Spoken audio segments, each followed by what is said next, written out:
Ya tengo el gusto con algunas personas de conocerlas. Mi nombre es Ramón Hernández Reyes, estoy trabajando aquí en el Tribunal Electoral y la verdad es un privilegio y es un gusto estar trabajando con ustedes, ¿sí?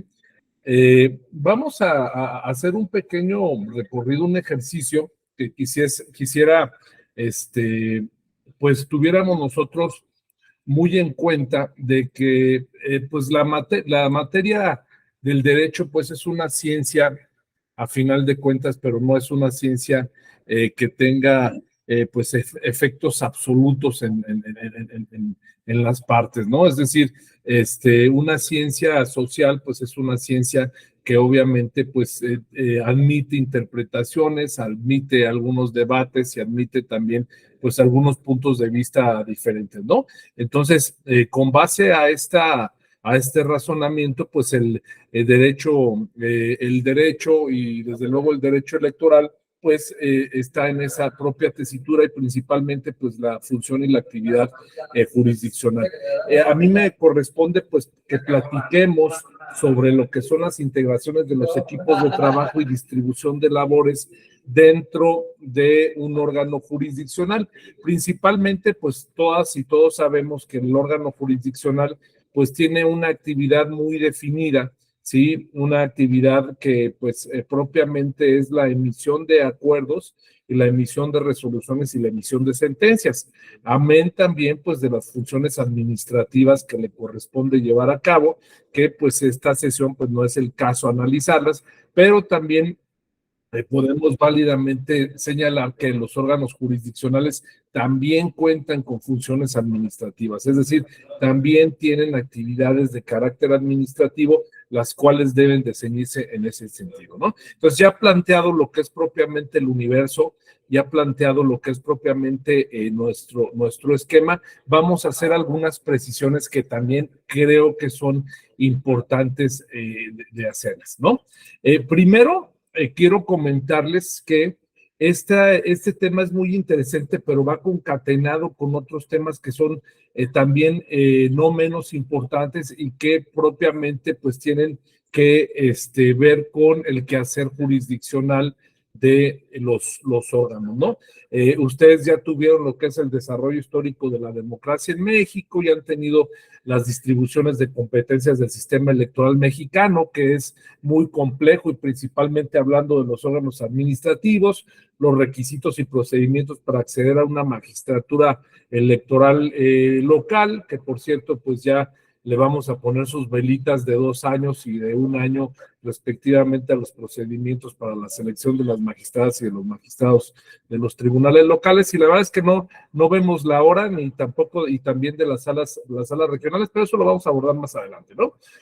También, bueno, pues analizaron ustedes lo que son las garantías judiciales, lo que son los aspectos que debe de tener pues un funcionario, funcionaria, y también pues las personas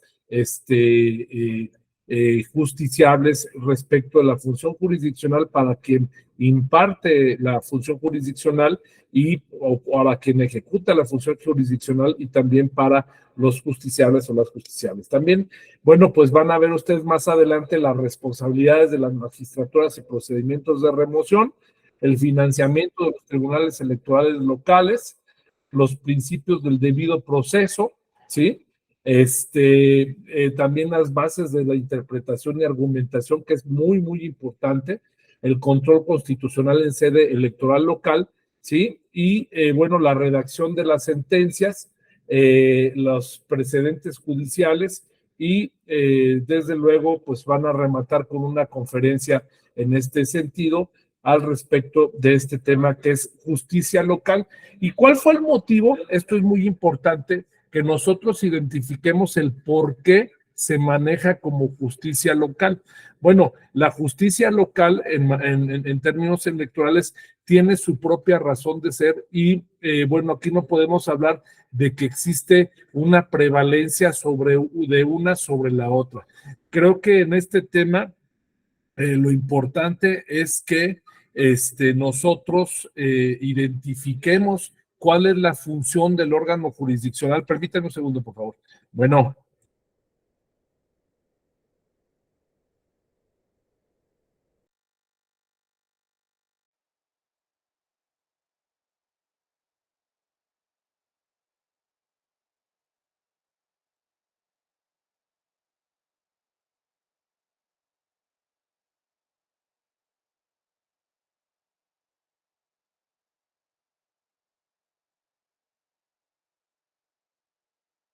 Perdón, entonces les comentaba, a ver, cada una de las autoridades tiene una función muy específica. Particularmente yo soy de la idea de que los órganos electorales se tienen que fortalecer sus funciones y hacer las funciones o hacer los procedimientos muchísimo más sencillos y menos complejos. Hoy por hoy, el diseño que tenemos de los medios de impugnación a nivel federal y a nivel local, pues es una gama muy variada que ha venido alimentándose poco a poco desde que surge la materia de impugnación en el tema electoral, desde hace años remotos, pues con esa idea, con ese objetivo de estar garantizando la impartición de justicia en distintos temas que tienen que ver con derechos políticos electorales, que tienen que ver también con derechos humanos y con derechos fundamentales, se ha venido ensanchando lo que es el tema tanto recursal como los medios de impartición de justicia en los órganos jurisdiccionales y los órganos administrativos.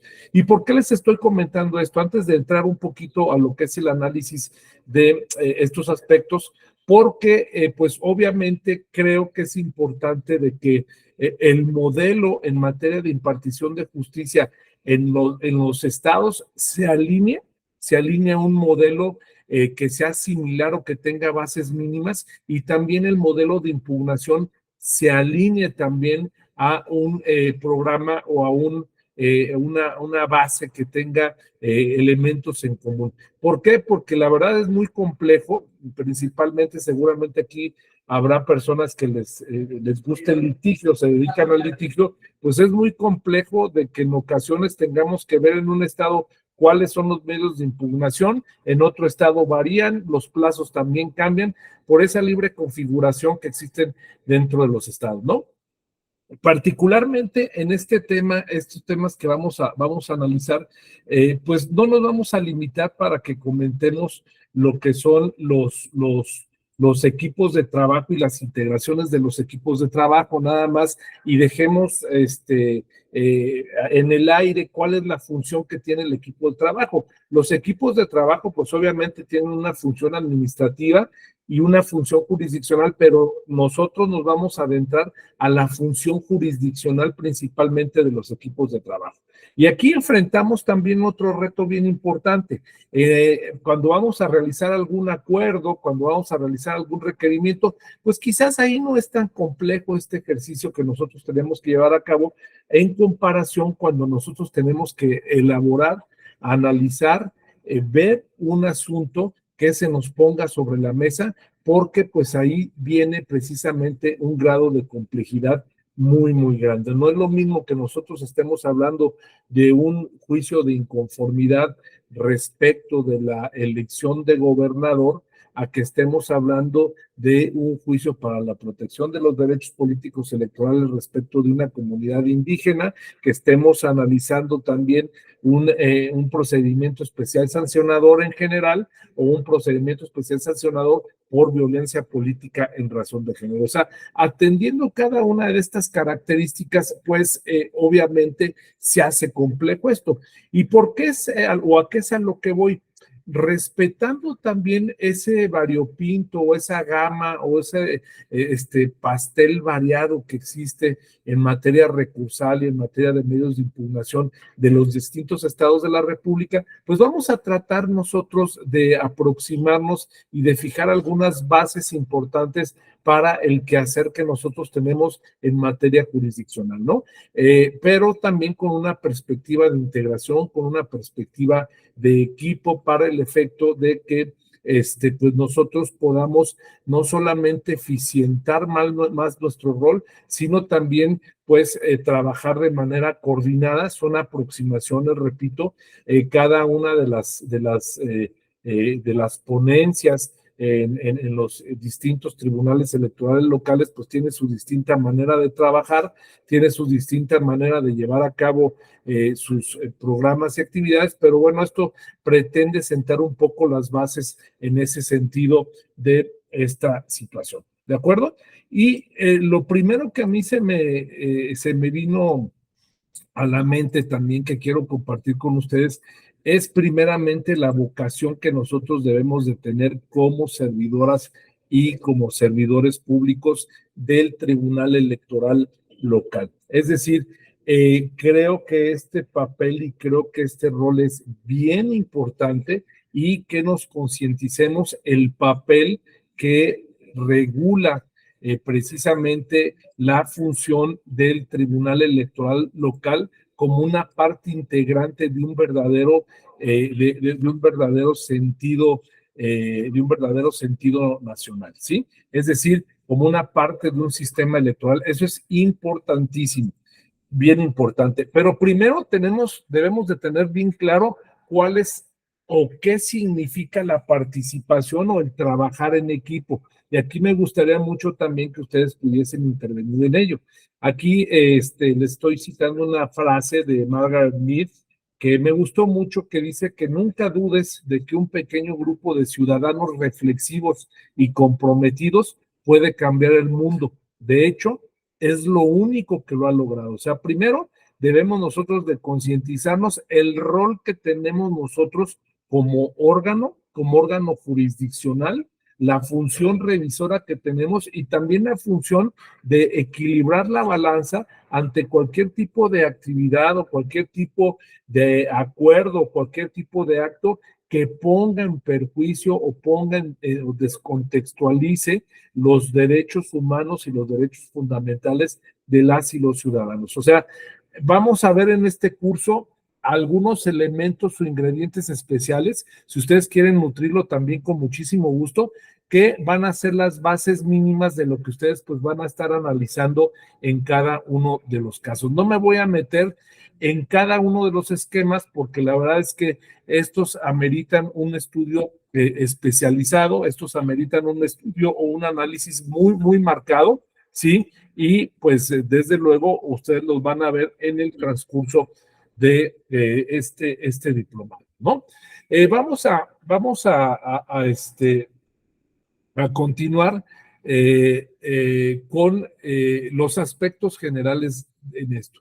Primero, para que nosotros podamos trabajar como equipo, ¿sí? El trabajar como equipo significa desempeñar diferentes funciones sin que desconozcamos esas funciones, pero que las desempeñemos de manera funcional y armoniosa. ¿Qué significa funcional y armoniosa, mi querida Maday Sánchez? ¿Qué crees que sea lo funcional y lo armonioso? Bueno, pues como la misma conceptualización lo dice, pues lo funcional es aquello que se va como, que cumple con determinada función, que tiene, pues sí, que en sí va funcionando, y la cuestión de armonioso, algo como, algo, yo lo relaciono con algo tranquilo. Exactamente, exactamente, muy bien. Y Cela, ¿tú qué opinas?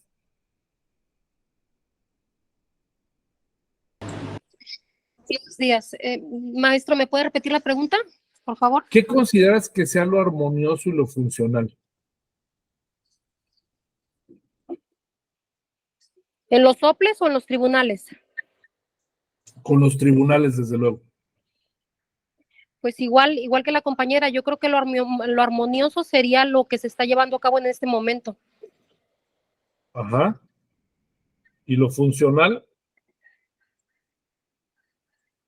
Híjole, pues ahí sería cuestión de,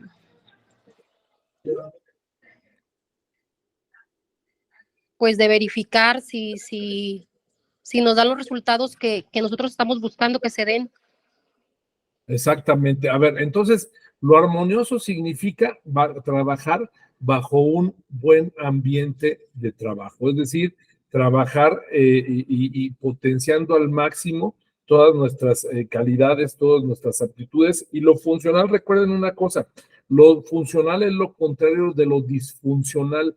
Lo funcional significa que está cumpliendo con su cometido, que se está llevando a cabo de una manera satisfactoria esas facultades, esos derechos que tienen cada una de las personas, ¿no? Entonces, el primer elemento es un aspecto general, es para trabajar en equipo debemos de contar con un buen ambiente laboral. debe de existir una integración constante, es decir, que las personas que estén trabajando se sientan integradas con e identificadas con la institución donde están trabajando, la ponencia a la que pertenecen, pero sobre todo también a la institución y a los liderazgos que están representando esta institución. Debemos de tener perfectamente claro el organigrama, pero el organigrama no significa que yo esté con la boca cerrada al momento de participar, al momento de aportar algunas ideas para que el trabajo esté bien fortalecido. Necesitamos también humildad. La humildad es bien importante porque este es un elemento indispensable para que nosotros tengamos ganas y deseos de aprender, tengamos nosotros ganas y deseos de estarnos superando, y también en la materia electoral no puedes dar tú por hecho ni asentado las cosas. Todas las cosas todas las cosas tienen su razón de ser, ¿sí? Y también tienen una casuística de manera diferente. Entonces, nosotros, cada uno de los asuntos que vamos a abordar van a ser asuntos que se aborden desde una perspectiva y tesitura diferente, aun y cuando sea un asunto que tenga características similares, que sea de la misma naturaleza, el asunto va a tener sus características específicas que las identifiquen una con la otra, ¿sí? Cuando dicen, oye, es que este es el proceso electoral más diferente de la historia o más grande de la historia o el que presenta más retos, todos los procesos electorales presentan retos muy complejos, ¿no? Y la función jurisdiccional, desde luego, presenta retos muy complejos en este sentido. Cualquier duda que tengan, con mucho gusto me pueden abordar. Ok, otro tema bien importante, fíjense, gran parte de los errores que cometemos en los equipos de trabajo o en las instituciones es que tenemos la especialización en algunas cosas, pero desgraciadamente esa especialización significa barreras de información y barreras intelectuales de que no conozcamos todos de todo. Es decir, les pongo como ejemplo, cuando a mí me ha tocado hacer alguna entrevista para el tema de carrera judicial respecto del programa de las convocatorias que emite el Tribunal Electoral en el sistema de carrera judicial. La verdad es que es muy penoso que una persona que aspire a ser secretaria o secretario de estudio y cuenta, una persona que aspira a ser actuaria o actuario, ¿sí?, desconozca cuál es el organigrama del Tribunal Electoral del Poder Judicial de la Federación, cuál es el organigrama de una sala regional, cuál es el organigrama de la sala superior, cómo se conforma la central de actuarios, cómo se conforma la Secretaría General de Acuerdos. ¿Por qué? Porque pues son elementos que son necesarios para un buen desempeño en este sentido, ¿no? Entonces, debemos de conocer la estructura de nuestro órgano, debemos de conocer cuál es el organigrama y también cuáles son las facultades que cada una de las personas que son mis compañeras y compañeros desempeñan y qué función también desempeñan. Pero otro caso también bien importante es que todas las personas, independientemente de la ponencia o independientemente del área donde estén trabajando del tribunal, conozcan todas de todo y principalmente en una ponencia que se va a encargar de analizar un asunto, ¿sí? ¿Por qué? Esto en términos administrativos es muy recomendable porque ante la falta temporal o permanente de alguna de las personas, pues obviamente existe alguien atrás que puede darle continuidad a los trabajos. Y no significa que no vaya a salir el trabajo, significa que si nos enfrentamos ante una vicisitud de ese tema, pues el trabajo no se retrasa y el trabajo obviamente continúa, ¿sí?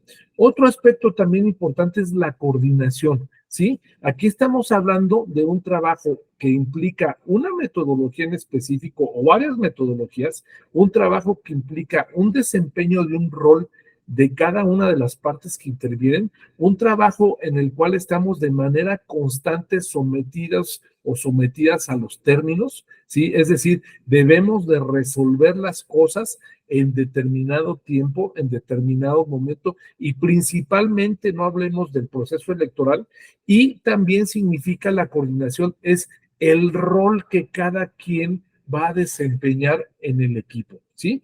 Y desde luego tiene que haber una persona que esté supervisando los trabajos. El máximo supervisor, por así decirlo, es precisamente el titular de la ponencia, o la titular de la ponencia en donde donde estamos trabajando, y también en muchas ocasiones, o en la mayoría de las ocasiones, la secretaria o el secretario instructor, o la secretaria o secretario coordinador de la ponencia. Pero también puede darse el caso que cuando haga un equipo de trabajo se nombre por parte de la magistrada o del magistrado a un coordinador o una coordinadora de ese equipo de trabajo. Entonces, a eso me estoy refiriendo, ¿no? O sea, me estoy refiriendo a los roles que cada quien vamos a desempeñar, y me estoy refiriendo también a la persona que va a estar encargada de coordinar el proyecto. Y como es un proyecto, este proyecto necesita tener de manera específica metas y fechas definidas,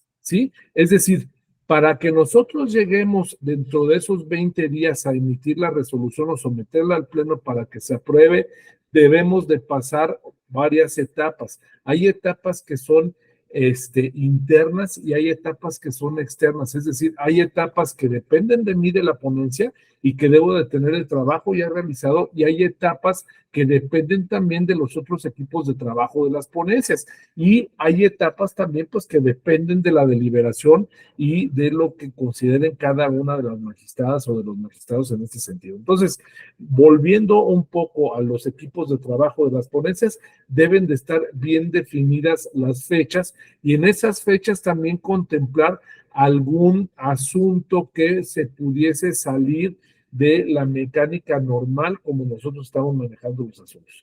Y otro aspecto también importantísimo es supervisar, es decir, supervisar que el trabajo que le fue asignado a cada una de las personas se esté llevando a cabo en los plazos y términos que nosotros manejamos y que nosotros tenemos previstos, ¿sí? Realizar ajustes durante el camino, esto es bien importante. Durante el ejercicio del análisis es importantísimo que quizás si en alguna etapa de la investigación, por ejemplo, de los precedentes, de las jurisprudencias y los tesis, nos estamos tardando un poco, ¿sí? Reforzar ese equipo de trabajo y, bueno, pues cumplir con esta cronología que nosotros mismos estamos manejando, ¿no? Tener en cuenta también que, como les comentaba, cada caso es diferente, es decir, cada caso que se someta o se ponga en el escritorio va a ser analizado, va a ser leído, va a ser resuelto de manera diferente. No todos los casos, o es una regla general, ningún caso es igual. O sea, ya sea que haya diferencia por las partes, ya sea que haya diferencia respecto del objeto motivo de la litis, o ya sea que haya diferencia también en el tiempo y en el espacio, porque pues puede coincidir que también existan distintas demandas de las mismas personas y los mismos sujetos demandados, ¿sí? Y quizás de algunos hechos que sean similares, pero cambien las fechas, ¿no? Y recuerden ustedes, dependiendo de la etapa del proceso electoral, es la perspectiva o la manera como yo voy a resolver, y también dependiendo si no estamos en proceso electoral, es la manera como yo voy a resolver. Y por último, tenemos la necesidad de contar con un programa en línea. Esta es una reflexión, una primera reflexión que quiero compartirles. Fíjense que a nivel nacional existe una comunicación permanente entre el Tribunal Electoral del Poder Judicial de la Federación y el Instituto Nacional Electoral. Todos los medios de impugnación que se interponen son a través o se capturan a través de un sistema que tiene tanto el tribunal como el instituto, y es una comunicación muy, muy interesante. Creo que es importante también que nosotros planteemos ante las instancias administrativas que exista un sistema similar. Ese sistema similar nos va a ayudar en muchas ocasiones para el efecto de agilizar y de procesar más la información y para el efecto de conocer de manera oportuna, ¿sí?, los medios de impugnación y la manera como nosotros debemos de cumplir con los plazos. Ahorita voy con mucho gusto, mi querido Eladio. Y bueno, pues esto va cambiando poco a poco y tiene que ver también con el famoso juicio en línea, ¿no? La mayoría de los estados de la República, varios no han implementado todavía el juicio en línea y no han implementado también un sistema que tenga comunicación directa con los tribunales. Y creo que un proyecto muchísimo más ambicioso es un sistema informático que tenga comunicación entre el órgano administrativo electoral, jurisdiccional local y el Tribunal Electoral del Poder Judicial de la Federación. Eso, el día que lleguemos a esa parte, vamos a, en ese sentido, en la cuestión de informática y en la cuestión de procesamiento de datos, vamos a tener mayores estándares de control y vamos a tener mayor eficiencia en la función y el desempeño. Eladio, adelante, por favor. Ya me contestó la pregunta, está enfocada a la utilidad del sistema de registro para que existiera en ambos órganos, tanto en el INE como en el tribunal.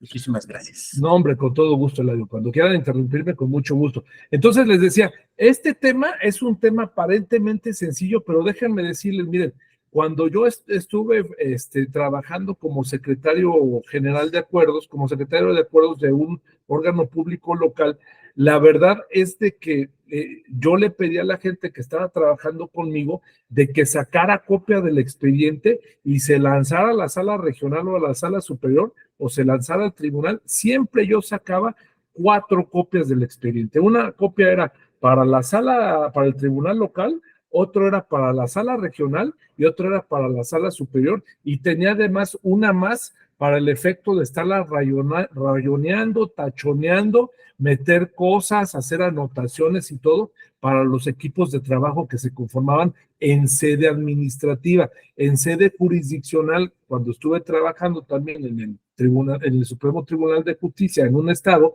también nosotros hacíamos ese trabajo, pero teníamos fotocopias. Actualmente nosotros tenemos un respaldo de archivo de PDF, de archivo magnético, que nos permite tener nosotros la información más en tiempo real y más adecuada. Y por eso precisamente entra en funciones ese sistema de informática jurisdiccional a nivel nacional, que creo que resolvería muchísimos problemas. Si una cosa se debe de celebrar, y no lo comento yo porque estoy trabajando aquí en el tribunal, es la comunicación tan estrecha que existe en materia recursal entre el Instituto Nacional Electoral y el Tribunal Electoral del Poder Judicial de la Federación. Y fíjense, y sobre todo en los procedimientos especiales sancionadores con la Sala Regional Especializada y el Instituto Nacional Electoral. Esto es importantísimo porque ahí los plazos son súper cortos y necesitan, atendiendo a la naturaleza del caso, pues resolverse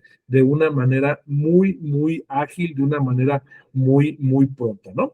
Bien, de ahí pasamos a otro rubro importante, al tema del equipo, ¿sí? Yo les quisiese decir que los integrantes del equipo, ¿sí?, son bien importantes, es bien importante definirlo y debe de atender, uno, a la naturaleza del asunto que voy a resolver, ¿sí? 2, a los plazos y tiempos que tengo para resolverlos, ¿sí? 3, a la situación y el contexto actual que tengo, ¿sí? A ver, puede darse el caso, ¿sí?, de que Gabriel le llegue a su mesa un asunto de una comunidad indígena para resolver. Oye, Ramón, no estoy en proceso electoral. Oye, Ramón, no me está manejando un tiempo específico la norma para que lo resuelva. Pero ¿qué crees, Gabriel? Resulta que en la comunidad donde tú vas a hacer el proyecto de resolución es una comunidad que tiene 4 grupos enfrentados totalmente, ¿sí? De tal suerte que está dependiendo de tu proyecto de resolución que lo saques para el efecto de tranquilizar esa situación. Entonces, vamos, es lo que yo siempre les he dicho, a lo mejor la naturaleza del caso, a lo mejor la naturaleza del asunto que yo voy a resolver me exige que incorpore más miembros en ese sentido, y vamos a analizar la metodología que en algunos casos pues viene variando, pero eso lo vamos a analizar más adelante. Sí, Gabriel, adelante. Nada, doctor, aquí con gusto de saludarlo. Igualmente, mi querido Gabriel. Y nada más comentarle que bien se acuerda de Sedina o de Nahuatl. Entonces, ya sabe que esos conflictos y todavía persisten, doctor, ¿eh? Todavía persisten Nahuatl y va a persistir por otros tantos años. Sí. Bueno, de hecho, también pues hay otras zonas ya en el oriente también del estado que están complejas, pero también les puedo decir una cosa, por ejemplo, hay casos, por ejemplo, en Oaxaca, ¿sí? Que tratas de salvaguardar, pues no solamente el tema de las elecciones por usos y costumbres, sino también salvaguardar los derechos político-electorales de las mujeres y salvaguardar algunos otros derechos que se pueden desbordar en temas de violencia. Entonces, de ahí depende mucho cuántas personas van a intervenir en ese sentido. Fíjense, un ejemplo muy marcado es en sede administrativa, también haces tu equipo, tu grupo de trabajo, ¿sí? Dependiendo de la naturaleza y dependiendo del tipo de rol del asunto que te toca resolver. Entonces, en sede jurisdiccional, dado que es un órgano más especializado y que se encarga de analizar distintas cosas, debes de tener previamente establecido cuál es el número de personas que tienes. Ya que sabes el número de personas que tienes, debes de establecer quién las va a coordinar. A ver, quien las coordina no es el jefe, no es el patrón. Quien las coordina es el sujeto mediador o la persona mediadora por la cual pasan la información y por la cual se van a estar acomodando distintas cosas, ¿sí?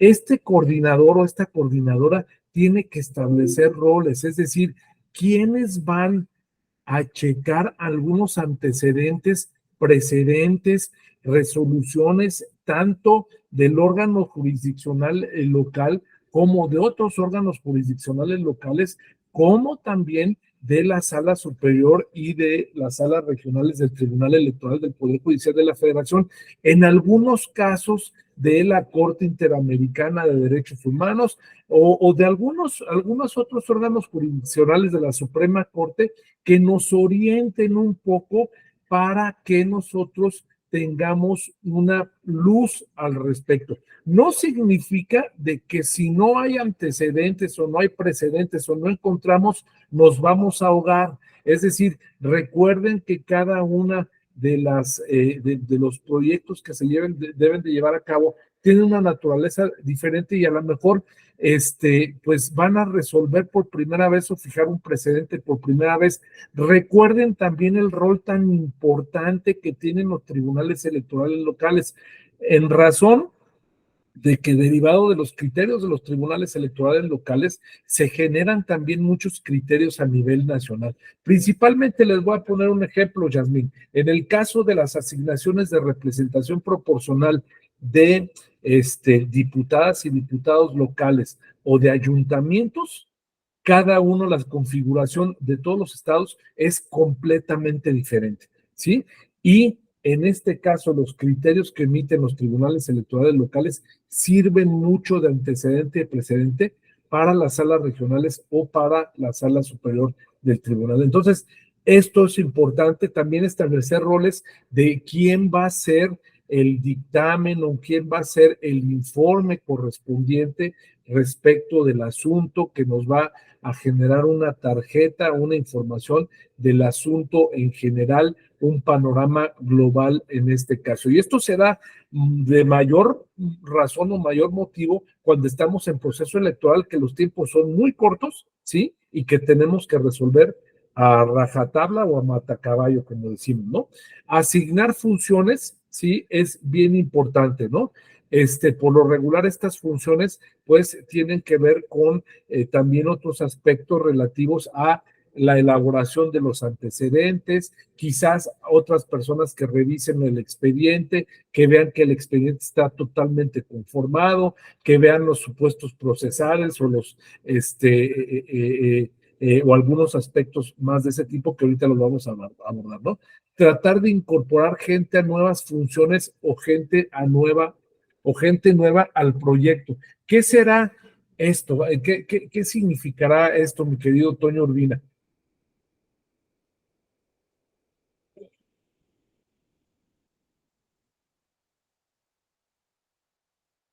Frank Salas, ¿qué me puedes decir? ¿A qué se referiría esto de tratar de incorporar gente a nuevas funciones o gente nueva al proyecto? Vamos con Isela. A ver, vamos con maestro, Isela. mire, la verdad es que no estoy muy segura si se pueda o no se pueda incorporar gente al proyecto, la verdad. Desconozco, he estado en sesiones del Instituto Estatal Electoral, del OPLE, he estado en sesiones también del INE, pero no he estado en ninguna sesión, la verdad, en cuanto a sentencias se refiere de los tribunales. Por eso sí estoy así como muy atenta, porque No sí te me interesa preocupes. saber, me Sí. interesa saber, la verdad, si se puede agregar a alguien a ese equipo precisamente. Muy bien, muy Gracias. bien, muy bien. Vamos con Juan Ignacio y después pasamos con Mariela. Sí, Adelante, gracias. querido Nacho. A ver, yo considero que aquí de esto de incorporar gente nueva, tienes que tener flexibilidad en la integración de tu equipo de trabajo y buscar los espacios donde puedas incorporar gente que no la tienes en este momento, pues. O la segunda, que la gente que ya tienes a tu disposición de alguna manera, le brindes nuevas herramientas de capacitación para comprender temas que son novedosos y que en este momento, por citar un ejemplo, no dominan, ¿no? Eso que son esas dos vías. Bien, a ver, aquí hay una cosa bien importante. Recuerden, muchas gracias, Nacho. Recuerden una cosa bien importante que les había dicho. Todos deben de conocer de todos, de todo, ¿sí? Y el que una persona acabe de ingresar al Tribunal Electoral, ¿sí? No significa de antemano de que no sabe, ¿sí? Del trabajo que se va a realizar. Puede ser una persona que se integra al Tribunal Electoral local, que ha trabajado en sala superior, que ha trabajado en sala regional y que tiene ya camino andado en ese sentido, pero no en materia electoral local, que viene siendo diferente. O sea, esto es bien importante. Nosotros debemos no solamente creérnosla, sino entender que la función jurisdiccional local es importantísima y que tiene una característica especial que la hace diferente a la función jurisdiccional de un órgano administrativo y a la función jurisdiccional también del Tribunal Electoral del Poder Judicial de la Federación. Entonces, las personas que ya conocen de los asuntos, que ya tienen muchas horas de vuelo, ¿sí? Esas personas juegan un rol importante porque van a incorporar a las personas que van a aprender por primera ocasión, ¿sí? A llevar a cabo un ejercicio de carácter jurisdiccional. Miren, a mí me pasó cuando entré a trabajar al Supremo Tribunal de Justicia, en el cual pues no eran los tiempos actuales como se manejan las computadoras, sino eran las máquinas de escribir las Olivetti. Y me acuerdo que previo incluso a que yo iniciara, bueno, estaba dentro del primer año de mi carrera, recuerdo que cuando me entrevisté con el magistrado, me dice, mira Ramón, aquí está el expediente y quiero la resolución dentro de una semana. Sí, la verdad es de que me cayó muy gordo porque dije, oye, a ver, es mi primer día de trabajo, no sé. Y la verdad yo recuerdo de que me aventé unas desveladas enormes y estaba todo preocupado porque primero tenía que ver cuál era el criterio que utilizaban en la sala, tenía que ver cuáles eran los antecedentes que se tenían, no tenía yo equipo de trabajo, ¿sí? No fue un asunto complejo, fue un asunto, vamos, medianón, pero a final de cuentas eso me hizo que reaccionara respecto de la importancia de que conozcamos todos de todo y empecemos por algo, ¿sí? Y la función que tiene bien importante, por ejemplo, en este caso, Carlita, que tiene ya experiencias y horas de vuelo, es que a las nuevas generaciones les tiene que enseñar, y no es un tener que enseñarles por imposición, sino es un compromiso de enseñarles para el efecto de que vayan creciendo y avanzando las nuevas generaciones. O sea, esa es una idea o un concepto de renovarse respecto de las funciones, ¿no? Entonces, en este aspecto es bien importante porque también quizás a la persona que le corresponde, por ejemplo, en este caso que le corresponda a Mariela conocer algún tema y el asunto y el expediente lo vio Maday desde otra perspectiva, quizás la información que traiga Maday le vaya a servir a Mariela para la función que está desempeñando. Recuerden de que hay asuntos que contienen 20 agravios, que contienen 15 agravios y que en ocasiones tenemos que acumular los agravios, juntarlos en 2, en 3 o en 4, ¿sí? O hay ocasiones, pues, de que no te permite los agravios, juntarlos, ¿no?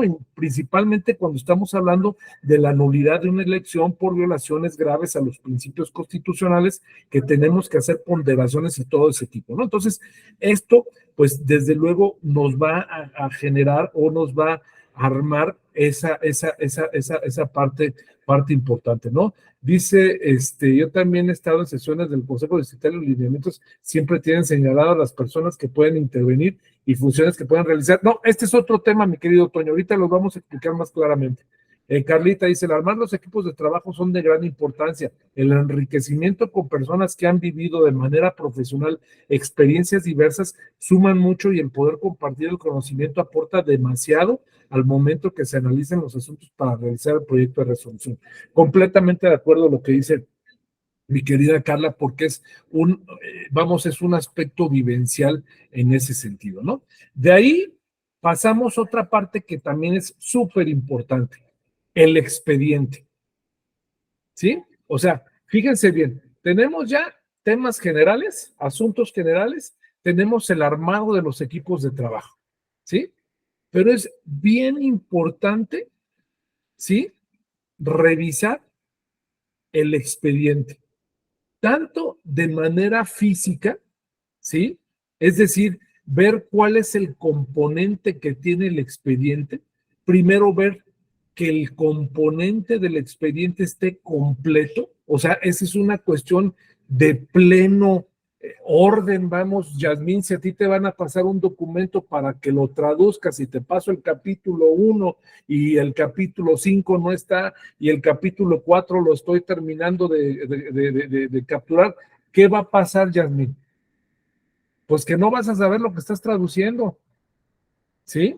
No vas a poder tú ni siquiera conocer el asunto en pleno y no vas a poder ni siquiera repartir las funciones y los papeles que cada quien tiene, ¿sí? Entonces, esta parte es importantísima, pero previo a eso, ¿sí? Es checar la competencia del órgano resolutor. No, o sea, eso lo vamos a ver como uno de los requisitos de procedencia al momento de la elaboración del proyecto, pero la competencia del órgano resolutor significa primero que yo analice si el hecho que se está denunciando, ¿sí? Tiene que ver con la competencia que tengo y el rol que yo tengo como autoridad jurisdiccional en el sistema electoral nacional, ¿sí? No es lo mismo atender un asunto de estricto derecho, atender un asunto de suplencia de la queja y un asunto que es denominado los asuntos oficiosos y de interés público, ¿sí? ¿Por qué? Porque simple y sencillamente las metodologías y las cosas que nosotros o las herramientas que vamos a utilizar son completamente diferentes. A eso me refiero con la competencia del órgano resolutor. Oye, Ramón, ¿puedo yo llevar a cabo medidas afirmativas? Sí, estás obligado, no es si puedo o no. Oye, en materia de violencia política en razón de género, ¿qué posición, qué postura debo de tener? En materia indígena, ¿qué postura debo de tener? En materia de grupos en situación de vulnerabilidad, ¿qué postura debo de tener? En materia de niñez y adolescencia, ¿qué postura debo de tener? ¿Sí me explico? Entonces, esta parte también es bien importante. Fíjense que estábamos una vez en una reunión acá en el tribunal y estaban comentando, oye, a ver, los tribunales locales pueden decretar o declarar la inconstitucionalidad de algún precepto normativo local? Y contesta una persona, pues sí, el tema es que muy pocos se avientan por eso, ¿sí? El Tribunal Electoral puede fijar por sí mismo medidas afirmativas en beneficio de los grupos en situación de vulnerabilidad. Pues sí, pero en muchas ocasiones nosotros preferimos pasarle la bolita a la sala regional o pasarle la bolita a la sala superior para que ellos sean quienes definan ese tema, ¿no? Entonces, esto depende también de la postura y posición de la magistrada o el magistrado y del pleno de la conformación del tribunal, ¿sí? Y no es una regla, estábamos platicando con un profesor, García Amado de España, sobre la posición que debe de tener en las medidas afirmativas los órganos jurisdiccionales, y él piensa de una manera tradicional que también es respetable. Dice, oye, a ver, cuando vas a aplicar las medidas, cuando vas a aplicar la ponderación, el principio de ponderación, ¿sí? Debes de ser muy, muy cuidadoso, porque no se trata de que tú descontextualices la función de la Constitución. Por el contrario, tu obligación es protegerla, ¿sí? Pero hay otra corriente que dice, no, a ver, mi obligación es proteger los derechos humanos de las personas, ¿sí?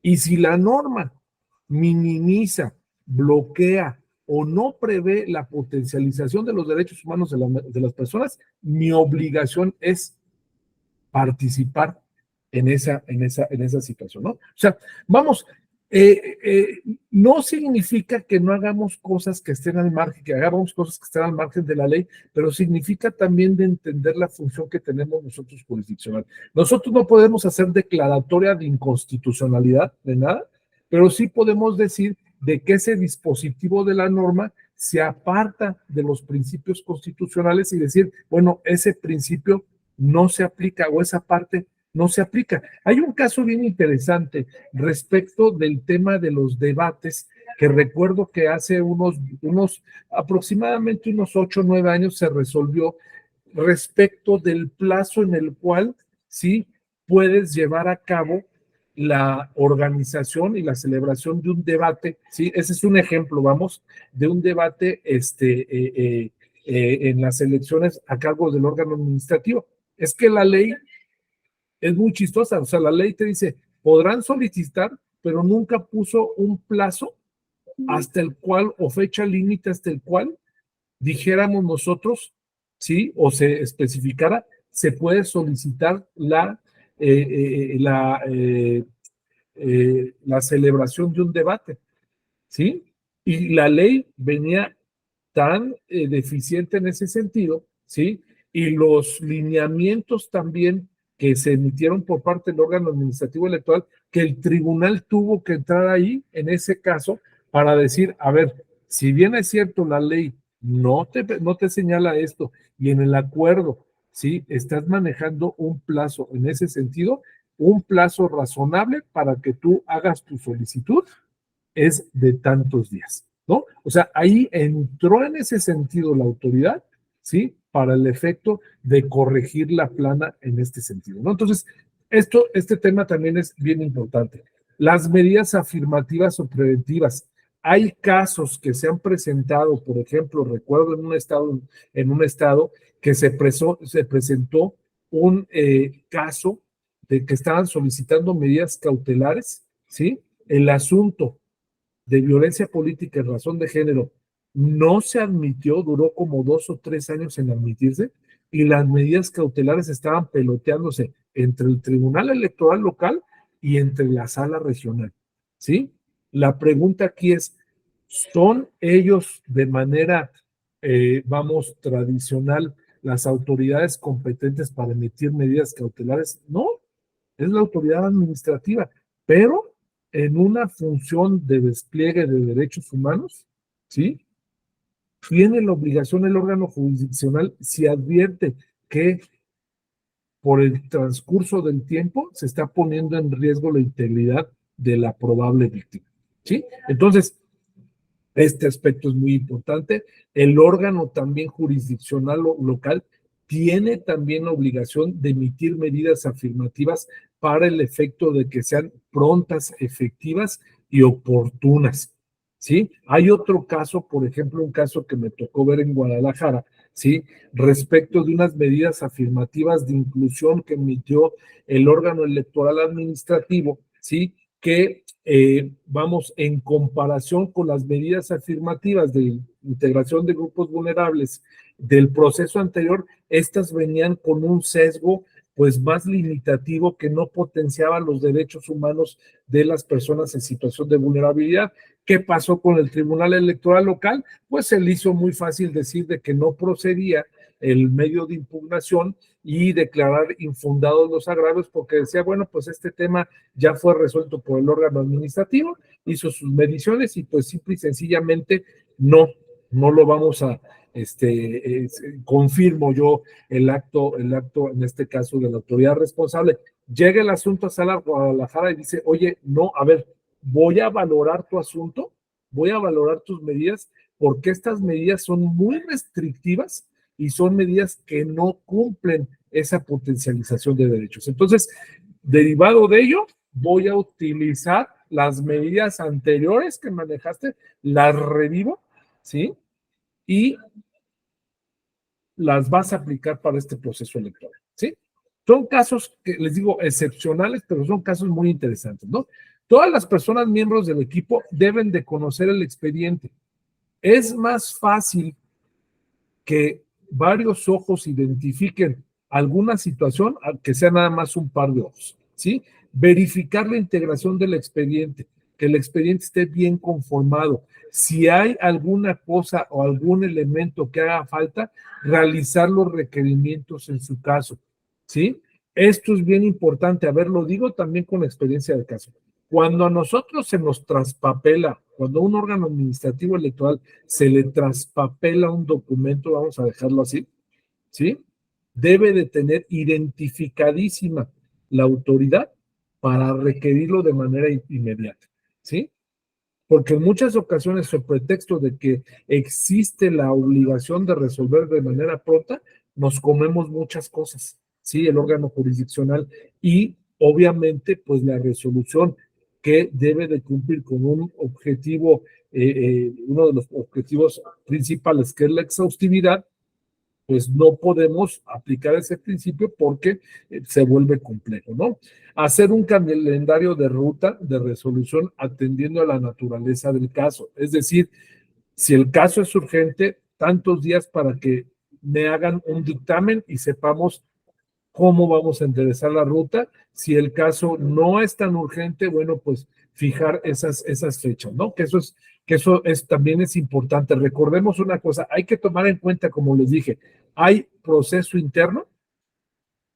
Ese proceso interno es de deliberativo entre el equipo, los miembros del equipo, deliberativo entre el coordinador y el titular de la ponencia, y después ese proyecto va a las demás ponencias para que lo revisen. Hay que tomar en consideración estos tiempos porque en muchas ocasiones los tiempos nos comen en ese sentido, ¿no? Hay que identificar el acto reclamado. Esto es bien importante. ¿Por qué es importante identificar el acto reclamado? Porque de ahí, en ese sentido, nos vamos a pronunciar como autoridad o no. Imagínense que nosotros estamos ya echando a andar las tesis, los criterios, el análisis, los agravios, y nos percatamos de que el acto reclamado o no existió o es impreciso. Entonces, debemos de empezar con esa situación. Hay ocasiones que al momento en que se presenta a la magistrada o al magistrado el proyecto, esos pequeños detalles marcan la diferencia, ¿sí? Es decir, cuando estamos dando la cuenta del asunto, ¿sí? Pues es importante que digamos, a ver, este es el acto reclamado, esta es la fecha del acto reclamado, estas personas participaron y participaron de esta manera, ¿sí? Identificar la causa de pedir. ¿Qué diferencia habrá entre el acto reclamado, causa de pedir y los agravios? A ver, ¿quién me ayuda? Carlos Iván.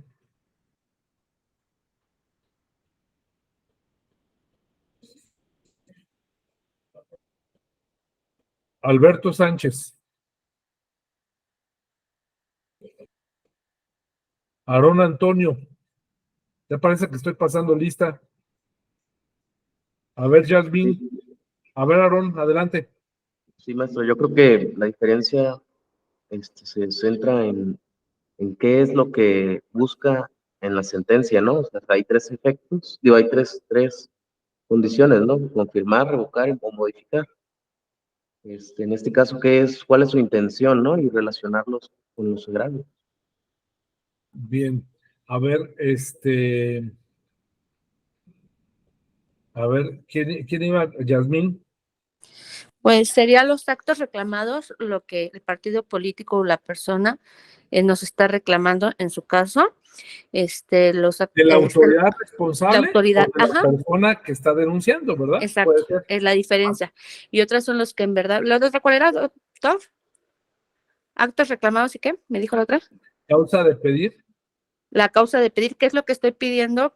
¿Qué es lo que me está causando ofensa o daño? ¿Y qué es lo que estoy pidiendo? ¿Una sanción administrativa?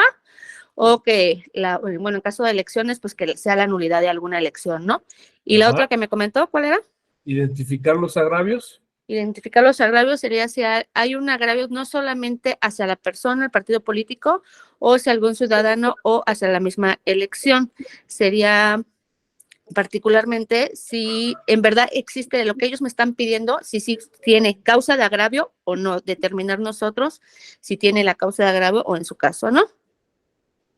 A ver, Carlos Iván, el acto reclamado es la afectación o los actos de autoridad por el cual se adolece, ¿no? Muy bien.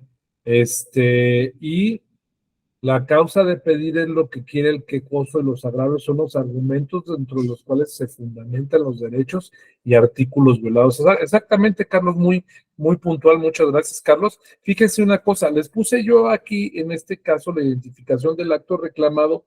Vamos, no solamente respecto de la autoridad, sino el acto denunciado, que puede ser en este caso, cuando estamos hablando de un juicio de intrapartes, es decir, un juicio en donde existe un demandante o un quejoso y en donde existe también una persona violentadora, ¿no? Entonces, a eso me refiero con el acto reclamado, es decir, ¿cuál es el acto en sí ante el cual nosotros estamos denunciando ante la autoridad de que fue constitutivo de violaciones a la normativa? Y después, la causa de pedir significa cuál es mi pretensión como inconforme, cuál es mi pretensión como quejoso, que me dejen participar en las elecciones por usos y costumbres, que se declare la nulidad del asunto, que cesen los actos de violencia y me restituyan mis derechos como persona, que una persona no se le registre como candidata o candidato, que las prerrogativas de los partidos políticos tengan un ajuste hacia la baja. O sea, esa es la causa de pedir, y como dice su compañero Carlos, identificar los agravios significa, esa es la parte medular importante, es decir, miren, este es el acto que se está reclamando o este es el hecho denunciado, ¿sí? Esto es lo que se está pidiendo, y los agravios es esos razonamientos. Para eso hay una materia que se llama lógica jurídica, ¿sí? Y que se llama también el razonamiento lógico, ¿sí? Mediante el cual voy a hacer del conocimiento de la autoridad jurisdiccional, uno, que el acto reclamado es violatorio a la norma. ¿A qué norma es violatoria y por qué considero de que ese acto es violatorio a la propia norma? ¿Sí? O sea, debe de existir un silogismo, un razonamiento inductivo que lleve a la juzgadora o al juzgador para que de manera clara y puntual quede demostrado con las pruebas que se aportaron que ese razonamiento de manera genera una conclusión de que efectivamente lo que yo estoy diciendo es cierto, o por el contrario, los razonamientos de la parte contraria o de la parte interesada, ¿sí?, tienen un suficiente peso que debilitan, que menguan o que hacen que sean ineficaces los agravios que está manejando la persona que denuncia o la persona que está acudiendo al respecto. Una parte importantísima, identificar los presupuestos procesales que estén apegados a la norma. ¿Qué son los presupuestos procesales? Son los elementos mínimos necesarios que deben de contar o que se debe de contar para echar a andar la actividad jurisdiccional. Es decir, si es una demanda o es un inicio oficioso de responsabilidad, quiénes son las partes, quién es el actor y quién es el demandado, ¿sí? Esa es una parte también importante. La admisión, cómo se admitió, si la admisión fue siguiendo si la admisión fue siguiendo, la vía idónea, ¿sí? O no. Si el asunto que se está ejerciendo la vía no es idónea, pero yo tengo que enmendar la plana de la demanda, ¿sí? Es decir, tengo que suplir la deficiencia de la queja, la contestación en su caso, las pruebas, los alegatos, el cierre de instrucción y los aspectos especiales de cada uno de esos asuntos. Esa parte es bien importante porque tenemos que checarla, ¿sí? Cada uno de los asuntos tiene características diferentes. Por ejemplo, estos aspectos, por eso lo había puesto bien, Toño, muchísimas gracias. Los escritos de terceros interesados también, esto lo pudiésemos poner en la contestación o escritos de tercer interesado. Esta parte es bien importante, ¿por qué?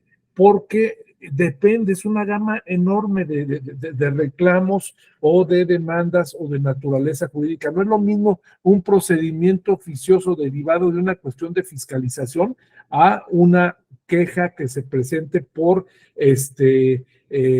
sobreexposición de espectaculares en un periodo prohibido por parte de la norma, por así decirlo, ¿no? No es lo mismo también una responsabilidad de carácter administrativo electoral en contra de una empresa que se dedica a encuestas, ¿sí? A otro caso completamente diferente. Entonces, en estos casos, pues obviamente cambian las cosas, ¿sí? Permítame un segundito.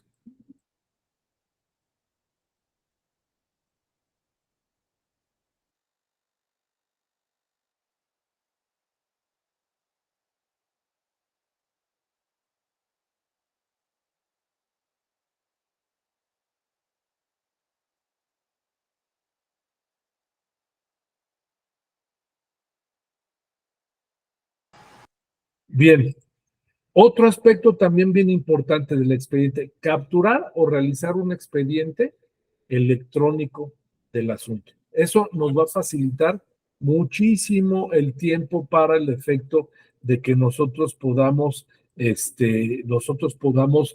manejar la información de manera más rápida, podamos transmitir la información a las autoridades de una manera más rápida, ¿no? Actuaciones hay que verificar también del expediente si es necesario realizar actuaciones para mejor proveer, es decir, algunas actuaciones que la titular o el titular de la ponencia consideren que sean importantes para el efecto de resolver a plenitud o resolver con todos los elementos valorativos del caso, ¿sí? Otro tema también que es importante es el análisis sobre las necesidades de los requerimientos. Recordemos que cuando nosotros hacemos un requerimiento o emitimos unas pruebas para mejor proveer, necesitamos también cumplir con determinados estándares. O sea, no es nada más porque a mí se me ocurre. Tiene que ser oportuno, tiene que ser también necesario, tiene que generar elementos de mínima molestia, etcétera, ¿no? Entonces, ese aspecto también es bien importante. Contactar en su caso a la autoridad responsable a través de los canales institucionales. Puede ser que en algún caso que nosotros consideremos que consideremos que se necesita recabar una prueba, puede estar en el expediente, ¿sí? O a lo mejor ese documento que se dice que está en el expediente no está y debemos de mantener un contacto estrecho con la autoridad responsable y también con la autoridad superior, ¿sí? Cuando el expediente o el asunto que estoy resolviendo pues está impugnado, ¿no? Otro caso también importante que nosotros debemos de tener es ya meternos al caso o al asunto en concreto. Ya revisamos el expediente, ya vimos todas las constancias, ya vimos de que el expediente ya está totalmente integrado, ya consideramos de que el expediente no necesita alguna prueba adicional o sí necesita una prueba adicional, pero yo ya estoy trabajando en el análisis del caso. ¿Sí? O sea, no podemos, aquí estamos en un órgano jurisdiccional, no podemos nosotros estar terminando o terminar cada una de las etapas porque si no nos ahogamos y no cumplimos con los tiempos.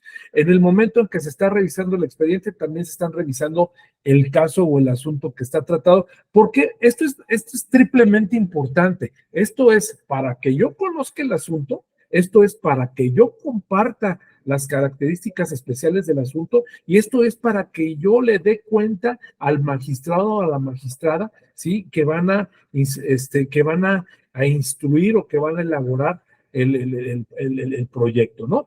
¿Cuál es el aspecto principal o los elementos o parámetros mínimos que debo de poner en consideración?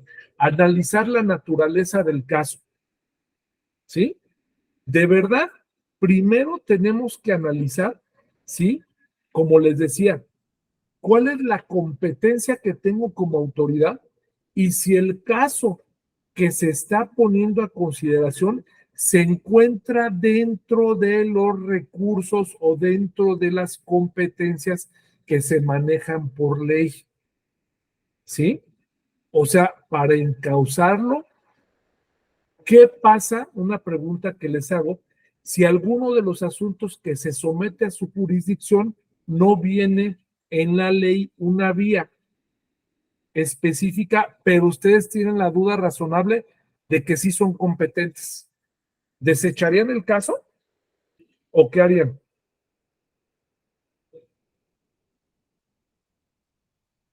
A ver, Aarón, adelante. Sí, buenas tardes, maestro. Me parece que ya hay criterios al respecto, en cuestión de que si, por ejemplo, la ley local no contempla como tal el nombre del juicio, aún así el tribunal local debe de conocerlo, por el tema de la tutela judicial efectiva, creo que es la jurisprudencia 14 y 15, creo que es el fin del 2021. Exactamente, Aarón, muy bien, muchas gracias. Entonces, Sí. fíjense, tenemos un derecho humano de acceso a la tutela judicial efectiva, ¿sí? Y no se vale que por falta de elementos o requisitos, por una deficiencia en el diseño normativo o por una deficiencia en el actuar de las autoridades, ¿sí? Se le niegue la impartición de la justicia. Esto ha estado generando una serie de incorporaciones de supuestos que ensanchan, por ejemplo, la famosa creación del juicio electoral, ¿sí? La famosa creación del REC. O sea, todos estos fueron asuntos que no estaban previstos por la norma o, el requisito de procedencia era de tal manera que se presentaba algunas cuestiones excepcionales que hicieron que la autoridad jurisdiccional hiciera alguna interpretación para maximizar los derechos. Entonces, efectivamente, como dice su compañero Antonio, aún y cuando no vea o no exista la vía, ¿sí? Tenemos la obligación de nosotros nombrar la vía, ¿sí? E iniciar el procedimiento, ¿no? En muchas ocasiones decimos, no, es que no, porque yo estoy violando principios constitucionales, porque para que yo juzgue a una persona necesitan estar establecidas de manera previa las reglas del procedimiento, ¿sí? ¿Cómo creen que se generó el procedimiento especial sancionador? ¿Cómo creen que se generó el REC? ¿Cómo creen que se generó el juicio electoral? ¿Sí me explico? Entonces, fue precisamente por medidas o por acciones que se llevaron a cabo por parte de la autoridad jurisdiccional para garantizar y maximizar los derechos de los justiciables, ¿de acuerdo? Verificar qué clase de asunto es, si es un asunto contencioso, si es un asunto oficioso, si es un procedimiento administrativo ordinario, si es un procedimiento especial sancionador. Dentro del procedimiento especial sancionador hay una gama inmensa del procedimiento especial sancionador, ¿no? Entonces, tenemos que analizar también en este caso esas cuestiones. Acciones afirmativas, ¿sí? Si el asunto, atendiendo a su naturaleza, me exige generar acciones afirmativas, ¿sí? Si tengo yo que juzgar con perspectiva, ¿sí? Recuerden que el juzgar con perspectiva significa juzgar atendiendo o para cumplir con una finalidad de tutela y protección del Estado frente a la ciudadanía, al ciudadano o ciudadana que se encuentra jurídicamente en situación de desventaja o desprotegido, ¿no? Hay que analizar también el tema de la suplencia de la queja, o si voy a analizar el tema de un asunto de estricto derecho, ¿sí? Por ejemplo, ustedes, a ver, me interesaría mucho que me explicaran ustedes en qué consiste la suplencia de la queja y cuándo estamos tratando un asunto de estricto derecho. A ver, ¿quién me puede ayudar?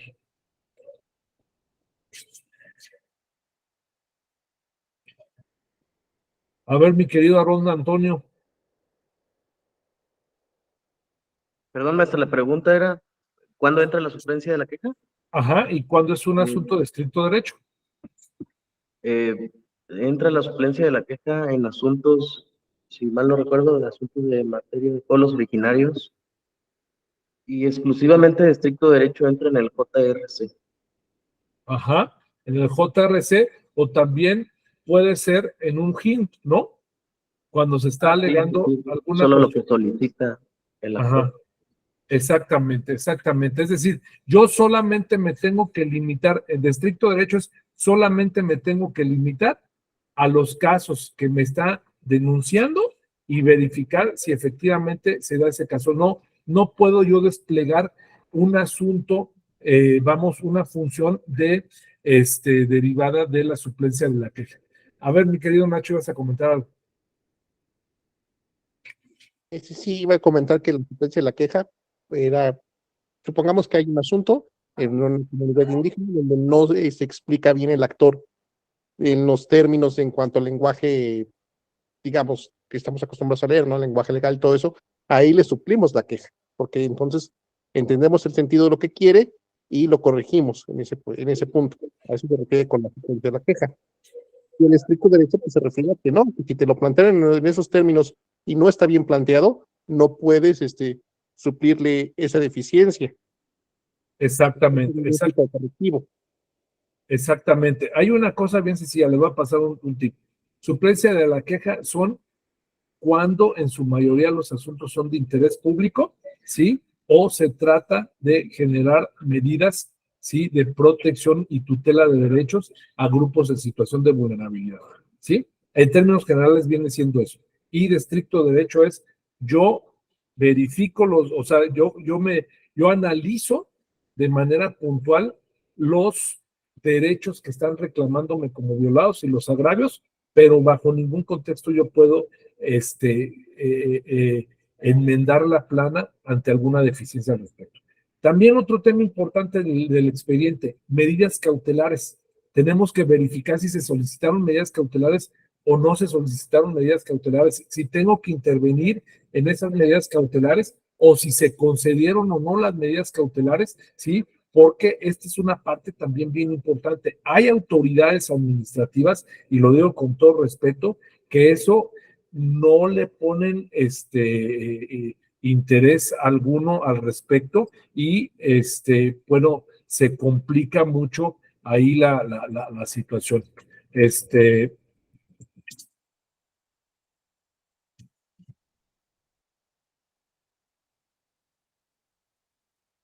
Perdón. Bien. Medidas de protección, medidas de resguardo, medidas de seguridad. Hay también que analizar este aspecto.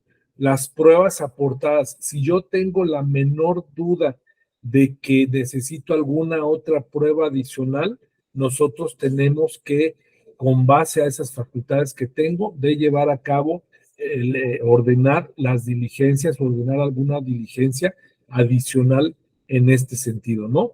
Recordemos de que nosotros estamos como órgano de revisión, como órgano revisor, O sea, nosotros no podemos por nosotros mismos, salvo casos excepcionales, ordenar y aparte desahogar las pruebas. Eso por lo regular le corresponde a la autoridad administrativa. Esto es bien importante. Las diligencias de las autoridades que estén debidamente integradas, el informe circunstanciado justificado. Esto les puse circunstanciado justificado porque depende también de la legislación, como la nomenclatura como lo tenga, ¿no? Y analizar, como les comentaba, la propia naturaleza del caso en ese sentido, ¿no?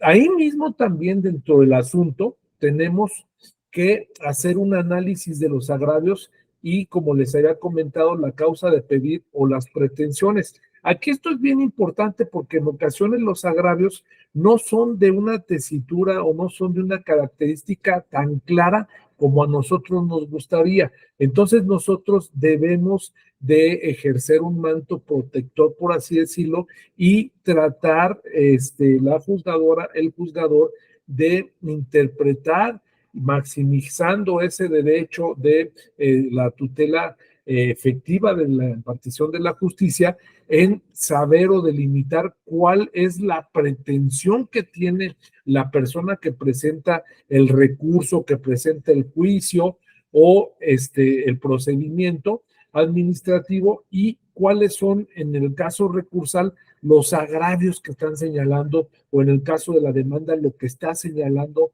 o de lo que se está doliendo. En muchas ocasiones tenemos que echar mano de nuestra capacidad de síntesis y tenemos nosotros que, obviamente, pues resumir esas cuestiones, ¿no? ¿Para qué? Para dos aspectos: para ser muy puntuales y para el efecto, pues, de que nuestra sentencia no sea kilométrica. Otro tema también importante son los análisis de las excepciones, las causales de improcedencia o algún elemento manejado por la parte denunciada. O sea, nosotros tenemos que ser muy equitativos y justipreciar de manera igual, quizás no con parámetros iguales. Por eso, insisto, depende de la naturaleza del juicio, las pruebas aportadas y las excepciones o pruebas aportadas por parte de la persona denunciada. Esto es bien importante. Fíjense, dentro de nuestra función jurisdiccional también hay tribunales electorales que les corresponde analizar juicios laborales en contra de la administración, del órgano administrativo. Entonces, la posición que juega ahí el tribunal también es una posición muy diferente. Imposición de multas o sanciones. Cuando el asunto que estoy revisando implica una multa o implica una sanción de que ya no puede ser candidato o candidato, de que se meta al listado de personas violentadoras por razón de género, de que se meta a un listado de proveedores incumplidos o de dumping, etcétera.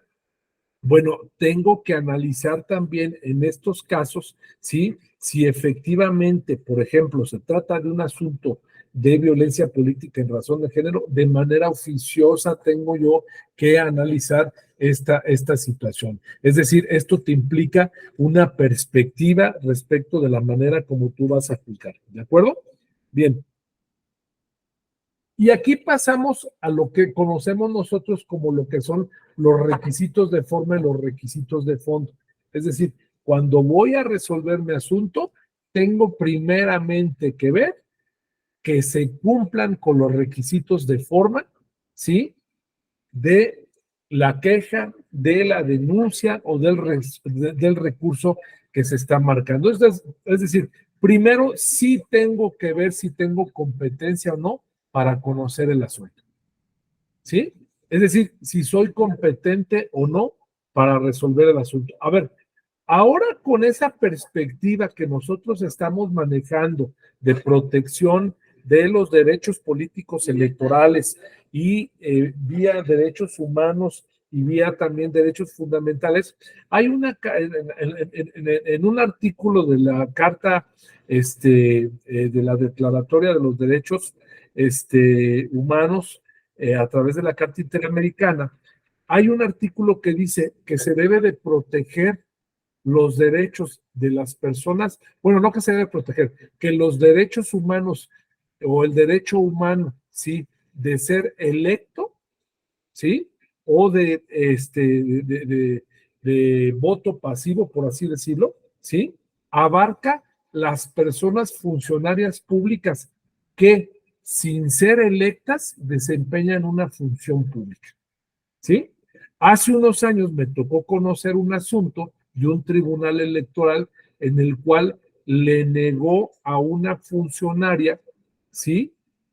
Declaró improcedente un JDC porque dijo, oye, tú no fuiste electa a través de un proceso electoral, ¿sí? Razón por la cual la denuncia que tú estás haciendo de violencia política en razón de género, si bien es cierto, tú me demuestras que eres una autoridad pública del ayuntamiento, lo cierto es que a ti o ese cargo no llegaste a través de la elección, ¿sí? Y por lo tanto, yo no te puedo, yo estoy impedido para atender el asunto. ¿Qué opinan ustedes en ese sentido? ¿Cómo resolverían, le entrarían ustedes al asunto o confirmarían ese criterio de ese tribunal local?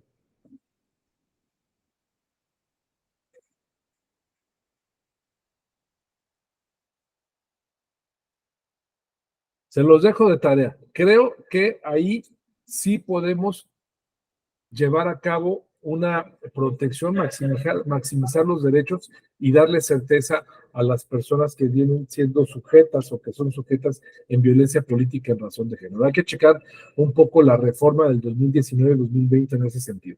Legitimación ad causam y ad processum, ¿qué significa? Cuando yo soy el titular del derecho, yo soy la parte interesada, ahí estamos hablando de una legitimación ad causam. Cuando hablamos de una legitimación ad processum es cuando yo estoy legitimado para representar a las personas, ¿sí? Y participar en juicio. Los plazos y términos también es bien importante analizar si sí se impugnó o no se impugnó dentro de los plazos marcados por la ley. Lo cierto es que hoy por hoy la gama de los días que tenemos para impugnar es muy amplia y este es un tema muy importante que debemos nosotros tomar en cuenta. ¿Hay algunas excepciones, Ramón, para los plazos y los términos? Sí, atendiendo a la naturaleza jurídica del acto reclamado. Hay un asunto, por ejemplo, que estuvimos analizando el día de ayer de la Sala Regional Jalapa, en el cual una persona ya llevaba 6 años que le habían suspendido sus derechos políticos electorales, bueno, no suspendido sus derechos políticos electorales, no se se había dado de baja del padrón electoral y por lo tanto no había, no contaba con su credencial para votar vigente, o sea, sí contaba con su credencial para votar, pero no era vigente y se dio cuenta hasta después de los 5 años, ¿no? Si ustedes me dicen, oye, Ramón, pues es que ahí no está dentro de los plazos, no, la propia autoridad hace un razonamiento de que cuando él quiere ejercer sus derechos políticos electorales a través de la credencial y cuando él se da cuenta de que no lo puede hacer y al momento en el cual acude ante la autoridad administrativa electoral local para ejercerlos a plenitud, el plazo empieza a contar a partir de que la autoridad electoral administrativa le da respuesta a su pretensión. ¿De acuerdo? Este tema también es bien importante. Competencia, bueno, pues ya lo vimos arriba. Causales de improcedencia, también esto es bien importante, y causales de sobreseimiento. Lo que es propiamente la excusa. Esta excusa es cuando pues una autoridad dice que no puede conocer del asunto derivado a que se encuentra dentro de algunos de los supuestos de la ley que pueda poner en riesgo el principio de imparcialidad o objetividad en que tiene que resolver, ¿no? Los aspectos especiales del juicio o del recurso que se trate, también esta es una parte importante. Ahora, vamos a otra parte también muy importante. Ya vimos la forma. No significa que esto que les dije, no me lo vayan a agarrar, que esto que les comenté como Biblia, porque puede cambiar en cada caso, ¿sí? Entonces, tengamos esa situación bien presente. Bien, uno de los grandes temas, ¿sí?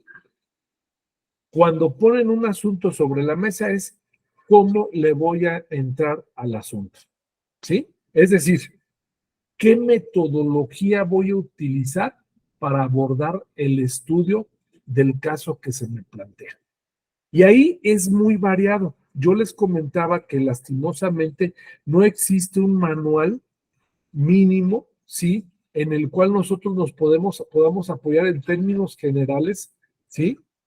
Para que nosotros nos induzca, nos dé luz o nos oriente respecto del análisis de los asuntos, cómo los vamos a abordar, ¿sí? Esto en muchas ocasiones se define respecto de las integraciones de las ponencias o lo define el titular de la ponencia, pero en muchas ocasiones pues vienen siendo serios dolores de cabeza, porque no sabemos cómo vamos a abordarlo y la manera de analizar los asuntos los vamos adquiriendo conforme a la experiencia que vamos teniendo, ¿no?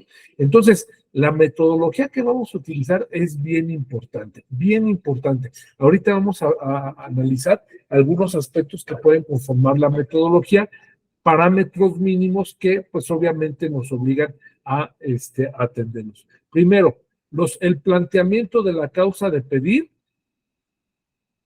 el análisis de los agravios, no me detengo aquí, ya lo vimos, y esta parte es bien importante, aspectos generales o particulares del caso, es decir, hacer una declaratoria respecto o citar algunos temas que creemos nosotros que son importantes en el caso, ¿sí? Después, hacer un análisis de los argumentos. Ustedes pueden decir, un análisis de los argumentos de la autoridad responsable o la parte interesada, o sea, que vienen siendo de manera diferente a los agravios. Es decir, cuando yo presento mi escrito de tercer interesado o presento mi informe circunstanciado o justificado, ¿sí? En este caso, particularmente yo parto de la idea que están obligadas las autoridades a revisar cualquier tipo de razonamiento y pronunciarse al respecto, ¿sí? Derivado de que tenemos esa obligación de exhaustividad y de congruencia externa e interna con nuestra propia resolución, ¿no? Análisis y cita de las pruebas, debemos de citar de manera bien puntual las pruebas que se nos ofrecieron, analizarlas y hacer una valoración de las pruebas, ¿sí? Bajo determinados parámetros parámetros jurídicos y también de un análisis razonable de la valoración de las pruebas. Otro tema también importante son los análisis de precedentes, criterios, jurisprudencias, ¿sí? Y estos criterios internacionales, aquí se me fue, que se tengan que abordar para llegar a cabo, para llegar a una, concretar alguna, aterrizar alguna conclusión del caso. Y también, desde luego, pues una parte importantísima son las especificidades del caso concreto. Hagan de cuenta, a ver, lo digo en una manera coloquial, cuando yo voy a hacer el pastel, o un pastel, Maday, ¿has hecho pastel? ¿No? ¿Qué crees que debes de tener, Maday, para hacer un pastel? A ver, dime. Pues primero ver la cuestión de que tenga todos los ingredientes para poder hacerlo. Bien, ¿y qué más? Y preparar la mezcla. A ver, ¿qué tendrían que hacer? A ver, hagan de cuenta que su expediente hagan de cuenta que el asunto que les ponen a ustedes es un pastel. O quieren hacer un pastel. ¿Qué necesitan ustedes? Ya dijo Maday una parte importante, pero hay otra parte también importante. Fíjense bien, debe de existir la indumentaria necesaria y debe de existir una persona que elabora el pastel, porque el pastel no se hace por sí solo, ¿sí o no? ¿Sí me explico? Entonces, igual pasa en los casos que se someten a nosotros a consideración. Los ingredientes son el asunto que se pone en nuestra consideración, el expediente, pero debe de existir una autoridad que lo resuelva, debe de existir una norma que regule el procedimiento y una norma que maneje principios doctrinarios básicos y mínimos, y deben de existir también las partes, ¿sí? Es como un organismo. El organismo, existen las partes, pero también tienen vida esas partes, ¿sí? En este caso, el asunto para que me pronuncie de fondo ¿sí? Debe de contar con todos los ingredientes necesarios para el efecto de que yo pueda pronunciarme en ese sentido. ¿De acuerdo? Bien. El pronunciamiento de fondo, entramos un poquito al tema que ustedes estaban comentando, cuando algunos agravios son inatendibles, cuando son inoperantes, cuando son infundados y cuando los manejamos improcedentes. Miren, yo procuré traerles, no son los únicos nombres que reciben, hay algunos nombres diferentes, yo procuré traerles lo mínimo, pero en algunos casos y derivados de la ponencia y de la integración vienen siendo diferentes, pero vamos a tratar, vamos de, pues, asimilarlos de manera muy concreta, ¿no? A ver, ¿cuándo nosotros estamos ante un agravio que es inoperante? Uno, cuando el agravio contiene un hecho que no sucedió o cuando cita la violación de una norma que no existe. ¿Sí? O sea, eso me impide, ¿sí?, que yo me meta al estudio de los agravios. ¿Sí? Oye, es que la ley que tú me estás diciendo, pues ni siquiera existe. El artículo 325 de la ley que me dices que existe, pues nada más hay 30 artículos. ¿Sí? Entonces, esto me impide a mí que yo pueda resolverme y pronunciarme al respecto. ¿Sí me explico? O los hechos que tú me dijiste de que rebase topes de gastos de campaña porque no reportó un jaripeo en el pueblo fulanito de tal, o resulta que el pueblo fulanito de tal no existe, o resulta que no se llevó a cabo un jaripeo en esa fecha que tú me estás indicando. Entonces, es inoperante. O sea, yo no me puedo meter al estudio y el análisis del agravio, estoy impedido, porque no tienen los elementos suficientes. ¿Cuándo un agravio es inatendible? Cuando lo que estoy denunciando ya ha sido resuelto por parte de la autoridad. ¿Sí me explico? O lo que estoy poniendo en tela de juicio, existe un dispositivo específico, normativo, que te maneja todas las circunstancias y todas las condiciones, de tal manera que, pues, vamos, lo que estás alegando no tiene razón de ser. ¿Sí me explico? Lo estoy diciendo de manera coloquial. ¿Cuándo es infundado? Cuando la violación que tú dices, sí existe el hecho, sí existe la norma, pero tu razonamiento carece de todo fundamento.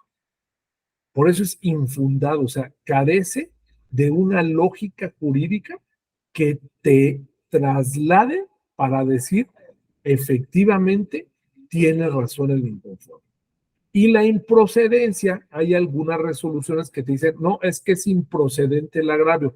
Yo en lo particular considero, digo, respeto, les digo, esto es de interpretación, la improcedencia es la improcedencia de la acción, no es la improcedencia del agravio, ¿sí? La improcedencia de la acción es la improcedencia de la pretensión que tú tienes, ¿sí me explico? Pero la improcedencia es algunas personas o algunos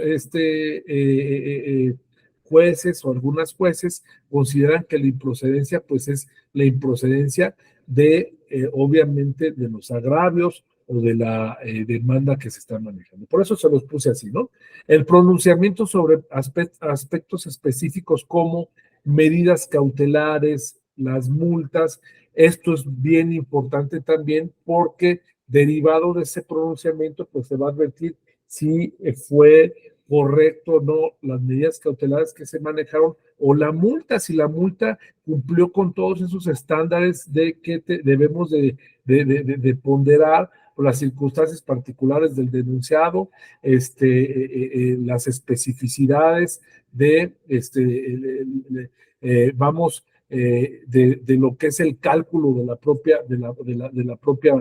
propia multa, ¿no? O sea, esto es bien importante porque para aplicar una multa tenemos que ver la capacidad económica de la persona, tenemos que valorar la falta, la gravedad de la falta, el modo, la circunstancia del modo, tiempo y lugar, si es reincidente o no es reincidente, la conducta del infractor, en fin, todos esos aspectos son bien importantes, ¿no?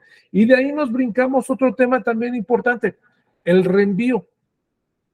En muchas ocasiones, o en la mayoría de los casos, ¿sí? ¿Cuándo estamos frente al reenvío y cuándo estamos en plenitud de jurisdicción? Plenitud de jurisdicción es, no me da tiempo de que te regrese el asunto para que tú lo vuelvas a resolver, ¿sí? Porque tengo que resolver ya de manera inmediata, ¿sí? Entonces, en plenitud de jurisdicción voy a abordar el asunto que se está poniendo en consideración, ¿sí? A través de un agravio. Y el reenvío es, te regreso el asunto, está mal integrado el expediente, no valoraste estas pruebas, tienes que llevar a cabo esta valoración de las pruebas y échame cuando termines el asunto, échamelo para acá, para yo revisarlo y pronunciarme en ese sentido. Los efectos de la sentencia es bien importante, esta parte se incorporó, ¿sí? Para el efecto de que quedara de manera puntual y clara el pronunciamiento de la autoridad. Y los puntos resolutivos, pues ustedes saben que es esa parte, ese extracto de la resolución que resume, vamos, el pronunciamiento de la autoridad al respecto. Los votos también les puse esta gama porque en algunas partes se interpretan de manera diferente. Voto a favor, ahí no tenemos problema. Voto en contra, tampoco tenemos problema. Voto particular es el voto en contra y yo voy a hacer un razonamiento por el cual yo voté en contra del proyecto. Voto razonado, ¿sí? O concurrente. En muchas ocasiones se confunde el voto razonado con el concurrente. El voto razonado es sí estoy de acuerdo con el sentido, pero agrego unos razonamientos adicionales, ¿sí? A ese sentido de la resolución, ¿sí? Por la cual se pronunció o se aprobó la propia resolución, ¿sí? Y cuando es concurrente, ¿sí? Efectivamente, Toño, sí, puede ser también como tú lo estás manejando, estás de acuerdo con algunas consideraciones y con otras no, y precisamente te apartas de ellas. Y eso es precisamente lo que algunas partes consideran como el voto concurrente. El voto concurrente decimos, oye, sí estoy de acuerdo con el sentido, pero tus razonamientos no me convencen.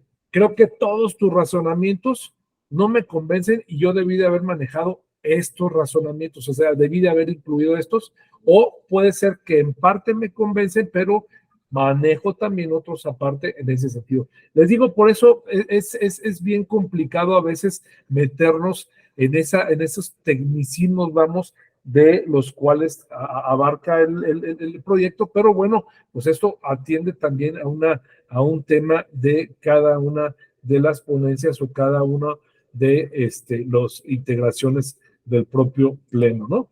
Y aquí hay una parte también importante, fíjense bien, los efectos, o sea, vamos, los efectos de la sentencia. La sentencia va a confirmar, la sentencia va a revocar, la sentencia va a tener efectos de reenvío para que se analicen determinados puntos. La sentencia va a ser una sentencia en la cual se imponga una multa o no. Por lo regular, la autoridad jurisdiccional no impone multas porque no está dentro de su facultad, pero sí genera criterios y orientadores para la imposición de la multa. Te dice, te excediste, fuiste muy corto, toma en cuenta estos y estos parámetros. ¿Sí me explico? Y también los efectos, si van a ser de condena en este caso, ¿cómo van a ser de condena? Ah, bueno, pues metan a esta persona a el listado de personas violentadoras por razón de género, ¿no? Entonces, eso es en términos generales el fondo. Y de ahí nos vamos a la estructura de la resolución. Fíjense, primero la estructura de la resolución debe de atender a un lenguaje claro, coloquial, sencillo y puntual.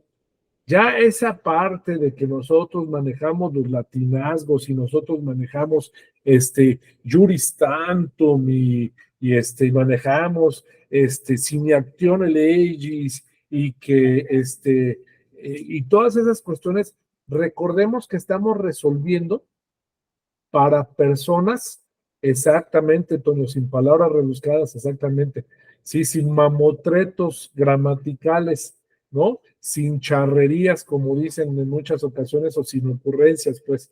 A ver, en muchas ocasiones debemos entender que el tema político electoral debe de manejar un lenguaje ciudadanizado, porque estamos resolviendo, pronunciándonos sobre derechos de la ciudadanía, de las personas, de las comunidades indígenas, que en muchas ocasiones, si estamos nosotros pronunciándonos sobre una persona, una denuncia sobre un tema de una persona con debilidad visual, pues obviamente el lenguaje debe de ser incluyente y otorgando las herramientas necesarias para que puedan, sí,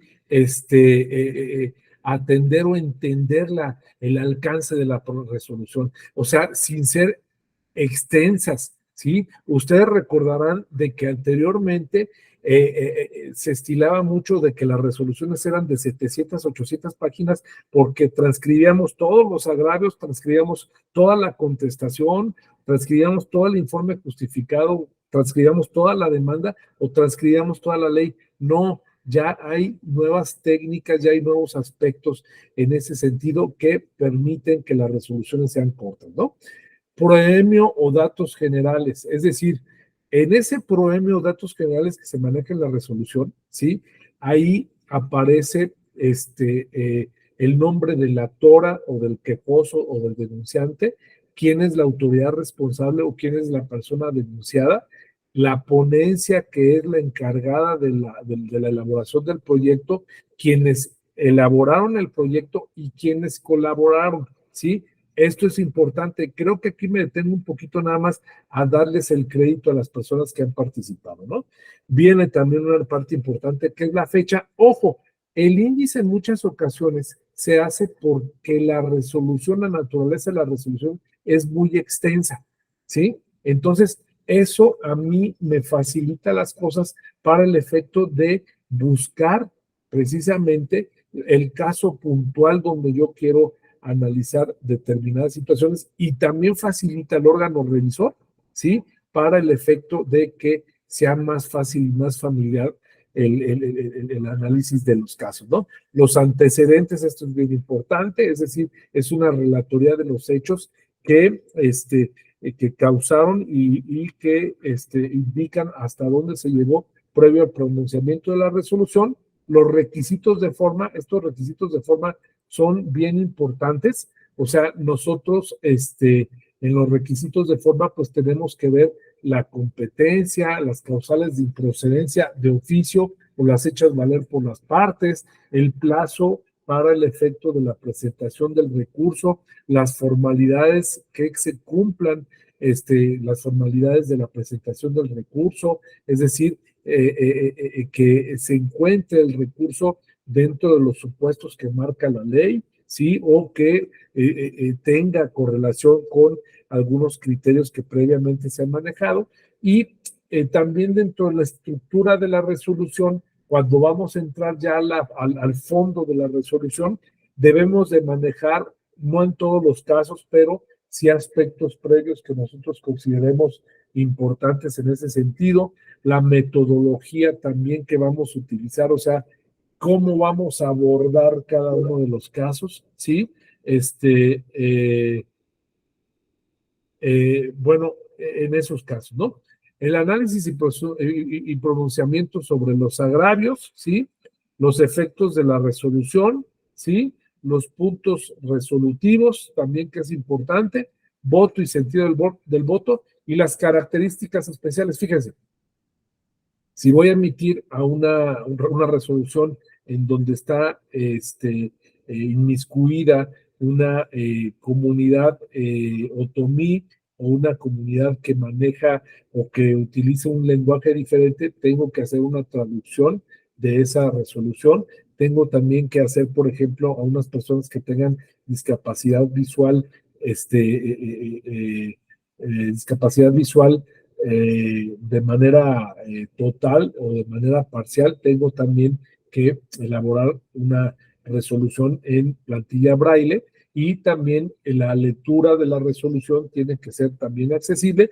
Y hay algunas técnicas que son interesantes que se han estado utilizando para acercar más las resoluciones, como es precisamente los audios, las audioinfografías o las infografías que permite pues que se facilite un poquito más esto. Yo tradicionalmente les recomiendo de que pues nosotros nos metamos al fondo de analizar el asunto y bueno, en términos generales, esto viene siendo la finalidad por la cual tienes que hacer tú equipos de trabajo, ¿no? Hay también dictámenes que se hacen respecto de los asuntos y también algunos resúmenes que se hacen respecto de las demás ponencias que están haciendo o que llevan a cabo la elaboración de los proyectos. Y por último, quiero concluir con ustedes. La verdad, yo lamento mucho el tiempo, exactamente, se agradece mucho, exactamente. Toño hace un comentario, dice que se agradece mucho que hagan las infografías mientras se publican las sentencias. Sí, eso es bien importante. Y por último, fíjense, quise esta cita ponerla al final de Patrick Lencioni, que es un escritor estadounidense, que dice, fíjense, los buenos equipos no se guardan nada. Fíjense, cuando ustedes estén en su equipo de trabajo que van a hacer una resolución, primero, no se guarden nada. No teman sacar los trapitos al sol.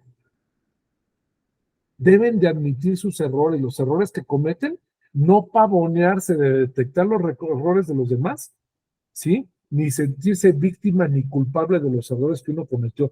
Precisamente el equipo de trabajo es para eso, es para fortalecer un trabajo jurisdiccional, ¿sí? Admitir las debilidades. Oye, a ver, hay grupos especializados en determinados temas. La realidad en los tribunales electorales locales es que no hay esa especialización como se manejan acá en sala superior o se manejan en las salas regionales. En la sala superior hay grupo especializado para materia de fiscalización, otro para materia de usos y costumbres o materia indígena, otro para violencia política en razón de género, otro para autoridades administrativas y procesos de designación y selección de consejeras y consejeros. O sea, hay grupos especializados e interdisciplinarios, ¿sí? Desgraciadamente, a veces el presupuesto, o en muchas ocasiones el presupuesto del Tribunal Electoral Local no nos permite mucho. Por eso yo les puse al principio que todos sepamos de todo y nos fortalezcamos, pero también nosotros, el saber nuestras debilidades no significa que nosotros veamos en ello un área de oportunidad para meternos al tema, ¿sí? Y las preocupaciones sin temor de represalia. Aquí, en este aspecto, creo que se sintetiza mucho el trabajo en equipo, ¿sí? Fíjense, no debemos de guardar nada. Estamos trabajando en equipo para poner sobre la mesa todos los temas que se deben de poner sobre la mesa. Y otra cosa bien importante, fíjense bien, nosotros debemos de despojarnos de ese hábito, esa costumbre que es muy mala, ¿sí?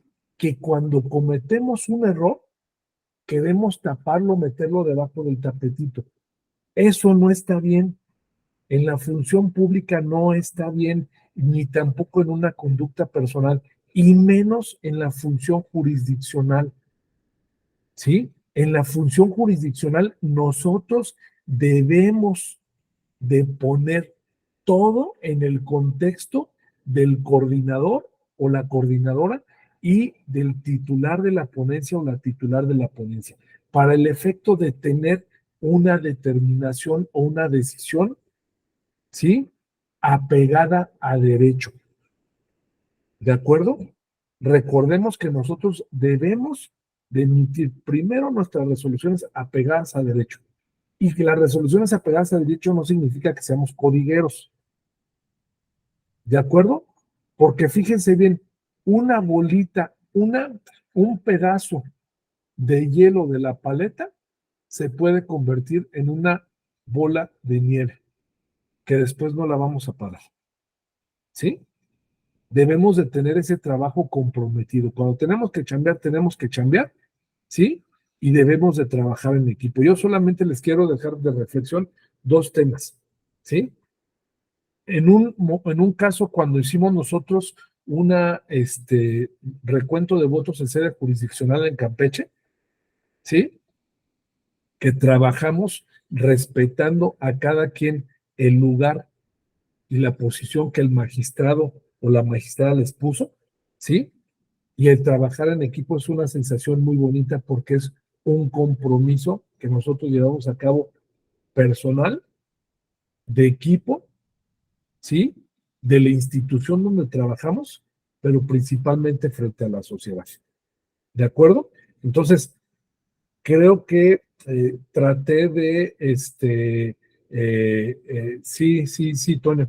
Sí, la verdad, o sea, no porque esté trabajando ahí, pero sí, Toño, o sea, la verdad es de que creo que una posición que debe de tener un órgano jurisdiccional es alejarse de chismes y de grillitas internas y ponernos a trabajar. Lamentablemente en los órganos administrativos se da mucho, en los órganos jurisdiccionales en menor medida, pero hay una identidad bien importante. Yo les comento que a mí me llamó mucho la atención porque cuando se hizo este ejercicio del recuento de los votos en Campeche, fue muy satisfactorio porque cuando llegamos a hacer ese ejercicio, la ciudadanía que estaba fuera del centro, del centro de exposiciones donde nosotros llevamos a cabo este trabajo,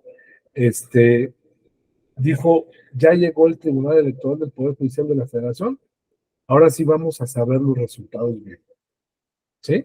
Y no por demeritar el trabajo de los órganos jurisdiccionales locales ni de los órganos administrativos electorales, sino porque la verdad es de que todos nos pusimos a trabajar en equipo, nos pusimos a trabajar de una manera muy coordinada y todos tenemos perfectamente la visión hacia dónde íbamos, quién coordinaba y hacia dónde se iban a llevar a cabo estas actividades, ¿no? Efectivamente, Toño dice que hay reuniones por circunscripción de los órganos jurisdiccionales y pues esta parte pues es bien importante, ¿de acuerdo? Muy bien. ¿Algún comentario o alguna duda?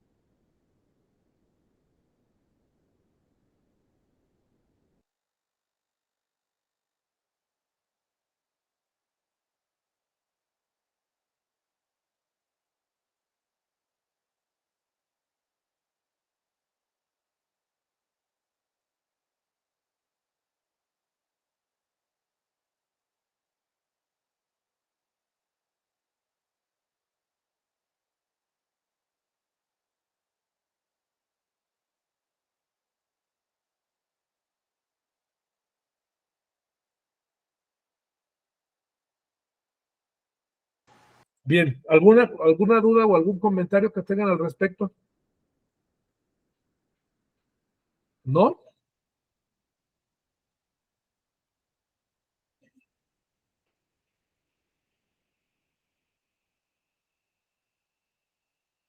¿No tienen algún comentario? Muy bien. Si no fuese así, pues es un gusto haber trabajado con ustedes. Les deseo un excelente fin de semana y que sigan disfrutando este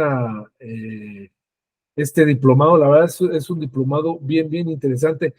Ojalá se metan a este diplomado también gente que trabaja en los órganos administrativos electorales que ayuda mucho, que sirve mucho, que es otra dinámica también, pero que a final de cuentas, pues eso sirve mucho, ¿no? Les dejo mis redes sociales, soy Followback, me encantan las redes sociales, así es que con mucho gusto estamos a la orden y nos vemos en la próxima. Que tengan un excelente fin de semana, les mando un fuerte abrazo y al contrario, gracias a esta exposición, ustedes son las personas que hacen posible y realizar este trabajo. Muchas gracias, les mando un fuerte abrazo.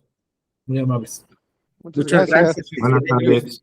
Gracias. Gracias, maestro. Doctor. Gusto saludarlo. Un abrazo. Buen fin de semana a todas y todos.